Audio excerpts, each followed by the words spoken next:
And now, it's time for another Dice Tower review with Tom Vasel. Hey everybody, I'm Tom Vasel, and today we're taking a look at Dark Tidings. This is, I believe, the third or fourth expansion for KeyForge. Not expansion, because KeyForge is a straight-up set. You can buy this and play KeyForge with just this. This is a starter set that comes with 2 unique decks. Every deck in the world is different from each other. So let's take a look. I'm assuming you already know how to play KeyForge. We're just going to show you some of the stuff that's in this particular box.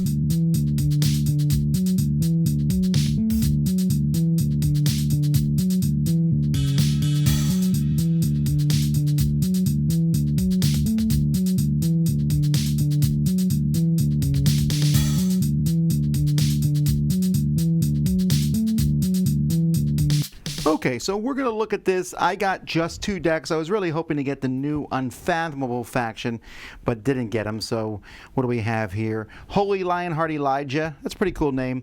Ringleader Hernandez of Flood Chapel. That's less interesting. So we're not going to go over everything here. I've already explained how to play the game in my original review of KeyForge. But you have a new card here, High Tide and Low Tide. Now, you don't have this card at the beginning of the game. You're at neither tide. But at any point you want, you can use an Omega ability to raise the tide and gain 3 chains when you do that. And then you have High Tide and your opponent has Low Tide. Either player can do that.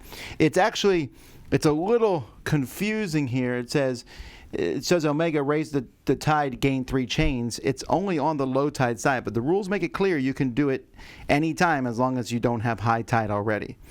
On the back here, they talk about the different keywords in this game. We have tide. That's really the only thing new. Exalt and enrage. And enhance. Enhance, I believe, came out in the last set. I love this one. All it does is it puts bonus icons on other cards, but it makes the cards more random and interesting. And assault and skirmish. So we're going to take a look here at some of the cards that use the tide. Both my decks had cards that use the tide to some degree. The first one here is the only card in either deck that when you played it, raise the tide, enrage 2 enemy creatures. So this was the only thing I had that deliberately affected the tide at all. So you would have to use the Omega ability. Both decks, I think, had about 8 cards each that had to do with the tide. So like this one, after he's dealt damage, if the tide is low, exalt him. This one, return a creature to its owner's hand. If the tide is high, you gain an amber. Here, after you play another creature, if the tide is high, gain an amber. Here, if the tide is low, your opponent gets an amber. This is a pretty cool creature that gives you 2, but you better have high tide or they're actually helping your opponent. This one, each player loses 1 amber, but if the tide's high, you lose half your amber instead. Here, the One-Eyed Willa, which actually I have 3 of these in one of my decks, that when the tide's high, they get elusive and skirmish. I like that. She's pretty useful. Then we have some cards you can only play if there's a tide. Like this one, you can play only if the tide is high. One of my decks had 2 of these. That's great. 3 amber for playing the card, but only if the tide is high. Or here, this one you can only play if the tide is high. Choose 2 creatures, purge the chosen creature with the lowest power, and give +1 power counters equal to the power to the other chosen creature. Swallow whole. So it's a pretty cool card, but you can only play it if your tide is high. And there are other cards in the deck, a random smattering of cards, like I love the Dinosaur faction, my favorite one. This one comes in stunned and only does 5 damage. But if it's the first time that they've been used this turn, ready and enrage it, so you can fight twice with it. This guy gets amber equal to his armor. So if you can increase his armor, which my deck didn't allow, this makes your opponent's keys cost more. Pterodactyls are pretty good because they do damage to a creature and the neighbors of that creature. This one gives you basically gain an amber to your neighbors whenever they fight, which is super handy. Reaper Sow, adding power counters. I'm a big fan of using cards that have ores on them, and there was a few of them here. This one just lets you draw 5 cards. I really like this one, actually. But it is the end of your turn that you do it. This one makes every creature have whenever you reap, destroy them. Very annoying to your opponent. Shuffle the 4 least powerful creatures in their owner's deck. Here's the enhance thing. I just thought this was really cool. It has draw a card, and you add it to 2. It's been added to 2 different things. The creature itself is kind of mundane, but that enhance ability makes itself useful in the deck elsewhere.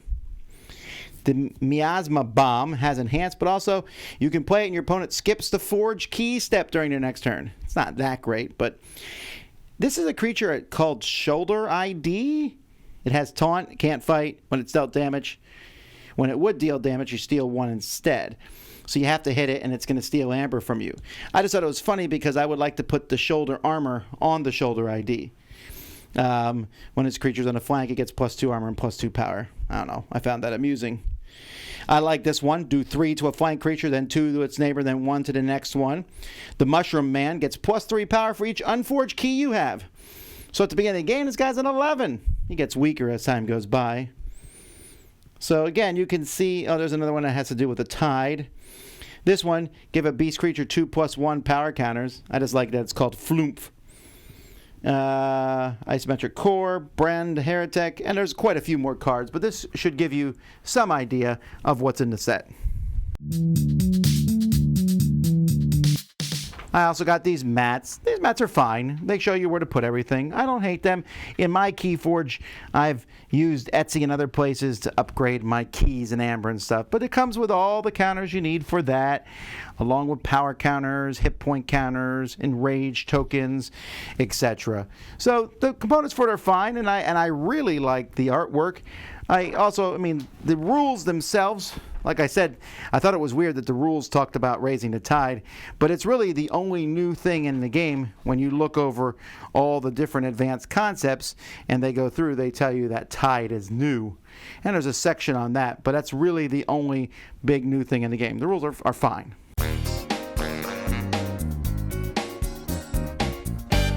Now, I said that the Tide was the only new thing. There is something new that was included in this set, and that's these evil twin decks that exist. Like you have a deck, and somewhere in the world, someone might have the exact opposite of your deck. That's awesome, but at this point in time, I'm a little discouraged, and okay, I'm gonna spoiler here a little bit, that I like this game. I like KeyForge. I loved it when it first came out. I've cooled a bit on it now, but I still really enjoy playing KeyForge. The Dark Tidings decks were fun. I played it with my daughter. It was a good time. But the chasing that Fantasy Flight has pushed with these, I find incredibly discouraging. The last set came with these giant monsters. Now, it came with other stuff, the enhance and all that stuff, but there was one of the things that they were always advertising where there was going to be cards that you put 2 of them together to make a big creature. I thought that was unbelievably cool until I bought an entire box of starter sets and didn't get one. And I mean, that's a lot of money, a lot of decks, and I got none of them. Then I found out there was only 3, and they were all rare. And I find that I don't like that. I want to be able to buy a game and play with some of the cool things. And the fact is that if the deck, you might get a deck and you say, well, learn how to play that deck. But if I don't like it, I can't do anything about it other than buy a new deck. Even now, the more I play with these cards, I look and go, wow, these 2 cards would go well together. But there isn't deck building in the game, which again, I know is the point of it. But that forcing me to chase something with these evil twins included here, I don't know. I've kind of lost my luster for that. That being said, the Tide is the new mechanism here. And honestly, it's okay. Raising the Tide, it lets you put chains in the game, since chains aren't used that often outside of competitive play. And that's interesting, making the Tide go back and forth so you can play your cards. I don't think it's groundbreaking. I think the stuff from the last set, the Enhance and the Exalt, are much more interesting. And I like a lot of these new cards, although, again, I haven't seen every card in KeyForge, so some of these cards I might go, this is neat, might have been in a previous set, I don't know. But either way, it's really cool. I really wanted to see the new faction, and I really want to see one of these evil twin decks. But that may never happen. I mean, I'll probably buy a few more decks of this, I think. My daughter really enjoyed the game. We had a good time going back and forth, and it's still as wild of a romp as it was before. The game itself is really well put together. I now have probably 30 different KeyForge decks, maybe more. Because I get some and then I get rid of a lot of them, but keep the ones that I think are fun. I'm just not sure buying a deck at a time until I find one I like is a really good financial proposition. But again, I digress. Dark Tidings, if you like KeyForge, you're already going to get it. I don't think I would start with one of these. I think I would find maybe original KeyForge to jump in the game to, because you don't have to worry about the Tide and stuff. And I do like that you can play this with an opponent, and the Tide works, and basically they're just going to sit there and make the Tide low for you, if possible, because it doesn't affect them at all, but they still might do something about it just so it hurts you a bit. And that's a nice way to add a mechanism that might be in one deck, but not the other. That's what I think of KeyForge Dark Tidings. I'm Tom Vasel. We'll see you next time. Dice Tower Judgment approved.